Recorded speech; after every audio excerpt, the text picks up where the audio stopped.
গৃহপ্রবেশ ধারাবাহিকের আজকের পর্বে দেখা যায় যে আকাশকে দেখেই মোহনা কাঁদতে থাকে। সকলকে তখন আকাশ জিজ্ঞেস করে যে মোহনা কাঁদছে কেন। সকলে আকাশকে বোঝানোর চেষ্টা করে যে মোহনা আসলে কি করেছে, কিন্তু আকাশ কোনো কথাই শুনে না, আদির দিকে বন্দুক তাক করে। সকলে মিলে যখন আকাশকে আটকানোর চেষ্টা করে তখনই বন্দুকের সামনে এসে দাঁড়ায় শুভ। আকাশকে বলে, আপনি সত্যি কথাটা জানতে চান, আপনার বোন আসলে কতটা নিচে নেমেছে, কতটা একটা জঘন্য কাজ করেছে সেটা জানেন আগে। সত্যিটা জানার পর নিজের চোখে নিজে ঠিক থাকতে পারবেন তো?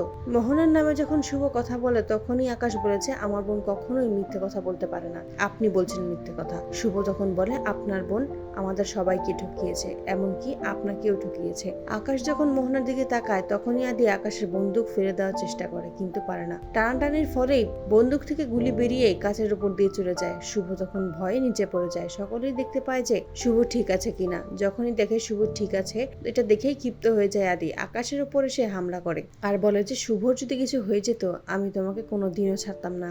আকাশ ও আদি মারামারি করতে থাকে। রায় পরিবারের মানুষেরা সকলে চেষ্টা করে তাদেরকে মারামারি থামানোর জন্য, কিন্তু সেখানে কেউ পারে না। তখনই সেখানে আকাশের মা এসে আকাশকে ঠাটিয়ে জ্বর মেরে বলে, তুই আর তোর বোন ক্রিমিনাল হয়ে গেছিস। তখনই আদি আকাশকে বলে, তুমি তোমার বোনকে জিজ্ঞেস করো ও কি করেছে।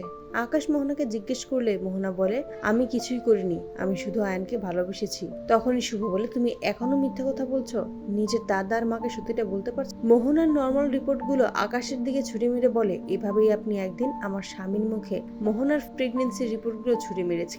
আমি কিছু রিপোর্টস আপনার দিকে ছুড়ে মারলাম, আপনি রিপোর্টসগুলো দেখে নিন। রিপোর্ট সবগুলোই যে নর্মাল আছে। আপনার বোন তার বন্ধু ডক্টর দময়ন্তীর সাথে হাত মিলিয়েই মিথ্যে রিপোর্ট বানিয়েছে। এতদিন ধরে মোহনা আমাদের একটা মিথ্যে চাল রিপোর্ট দেখিয়ে এসেছে। মোহনা তখন বলে, আমি সত্যি আনকে খুব ভালোবাসি। আদি তখন বলে, তোমাকে আমি বন্ধু ছাড়া কখনো কিচ্ছু ভাবিনি, তবে আজকে বন্ধু ভাবতেও আমার ঘৃণা হয়। এসব কথা শুনেই মোহনা জ্ঞান হারিয়ে ফেলে। সকলে মিলেই তখন মোহনার বিরুদ্ধে কঠিন শাস্তির ব্যবস্থা করতে চায়। মোহনার মা এসে সকলের কাছে হাত জোর করে ক্ষমা চায়। আকাশ আর মোহনাকে যেন তারা ক্ষমা করে দেয়। সকলেই যখন শুভকে বলে, তুই ওদের কাউকেই ক্ষমা করবি না, শুভ তখন মোহনার মাকে বলে, আমি আপনার দিকে তাকিয়ে আইনি পদক্ষেপ নেব না, তবে আপনাকেও একটা কথা দিতে হবে, মোহনা যেন কোনো দিনও আমাদের জীবনে না আসে। মোহনার মা এতে রাজি হয়ে যায়। মোহনার মা কথা দেয় যে মোহনা তাদের জীবনে আর কোনো দিনও আসে। সকলের কাছে ক্ষমা চেয়ে বাড়ি থেকে বেরিয়ে যায়।